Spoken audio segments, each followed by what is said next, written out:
What's going on with the animation industry, and should you stick with it? Let's find out. It's common knowledge that COVID really messed up the animation industry, first by propping it up falsely and inflating it to where there was this high demand for animators because animation was growing. Film crews couldn't work together, actors couldn't work together. You weren't allowed to be in the same room. So it was a perfect time to outsource remotely to animators. And during that time, things were good. Things are great. Now that we're post-COVID, we're starting to see the cracks and quite a bit of turmoil in the animation industry. So let's take a look at what's going on here. Right in the heart of COVID, we had Blue Sky Studios get closed. It got shut down, which is sad because they were producing some really good films. Ice Age, to give an example. Then we have Netflix. Netflix has cut their workforce tremendously, laying off a lot of animators, and they're not producing new animated content, and they're not renewing current animated content. Technicolor recently shut down along with their sister studios, Mikros Animation and The Mill. And we have Jellyfish Pictures, which animated Dogman. They shut down. And we have other news like Pixar is laying off 175 staffers. And all of this leads us to the strikes. We have the writer's strike that happened in 2023, which went on for an unbelievable amount of time. I believe it was like a year. And right after that, we jumped straight into the animation strike. All of these things needed to happen, okay? We needed to have these strikes. Workers were being taken advantage of. It was not a good time for animation and for writing in general. So this brings us to the question, is the animation industry collapsing? No. My question to you is, when has the animation industry ever been good?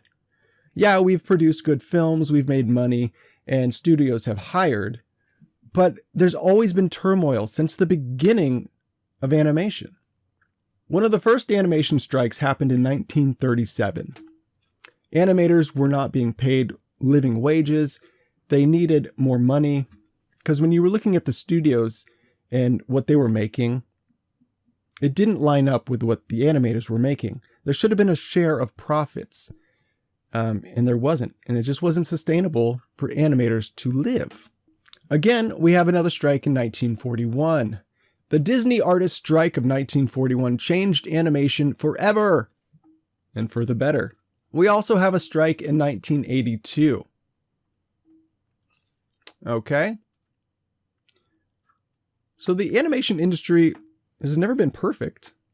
There's always been some kind of struggle. So in order to understand where we are today, let's take a look at how we got here. The golden age of animation. This was a period that began with the popularization of sound synchronized cartoons. Steamboat Willie. So Steamboat Willie was revolutionary because before that you had silent films, black and white, which just had action, maybe some words on screen, but it was just music that really didn't do anything to the performance other than set the tone. Steamboat Willie comes along, and what does it do? It synchronizes the action on frame or on screen with the sound that you're listening to. Check, check. Revolutionary. It had never been done. Animation was pushing the boundaries of what technology could offer. That was a revolution. Hence, the golden age of animation was born. And this was a time period that ended around the 1960s. And so the question is, well, what happened in the 1960s? TV. It became popular in the 1960s to own a television set. I remember my grandparents had one. It was this giant, clunky wooden box that had this big tube TV in it. And they had that for almost their whole lives. It was crazy. I remember being a kid going to their house and watching TV on that thing and just being like, what the heck is this thing? But it was popular and television grew. And so people weren't going to watch animated films anymore. They weren't going to the movie theater to experience that. They were sitting right there in their living room watching TV. And so animation really started to decline at this point. So what was the saving grace for animation? Well, we started making animated TV shows. Now, this didn't happen back in the 80s, but this was happening back in the 60s, even the 50s. They were doing this, but it became popular in the 80s and the 90s to have an animated show. You had shows like The Simpsons and the Rugrats, Hey Arnold, Powerpuff Girls, Batman, Animaniacs. These were shows that I grew up on. These were fundamental shows that really inspired animation for the next generation. And with this, you had a new golden age in animated cinema. You had movies like Beauty and the Beast, Little Mermaid, The Lion King. Disney really capitalized on this, and they found an audience for animation. So what does this mean for today? Well, it means that there's been a big shift in the way that people consume animation. People aren't going to the theater anymore to watch movies because they can't depend on studios to make good content. And they've switched over to independent animated studios. Studios that are small, making their own content that suits them. And most of it's being backed and funded by people like you, Kickstarter campaigns and whatnot. And you have shows like The Amazing Digital Circus, Has Been Hotel, Monkey Wrench, and the list goes on. Animation is not dead, it's just changing. There might not be as much money and prestige in it as there used to be, but there's still a market for it. I mean, does anyone remember when Disney shut down their 2D department? The very thing that they built their empire on collapsed.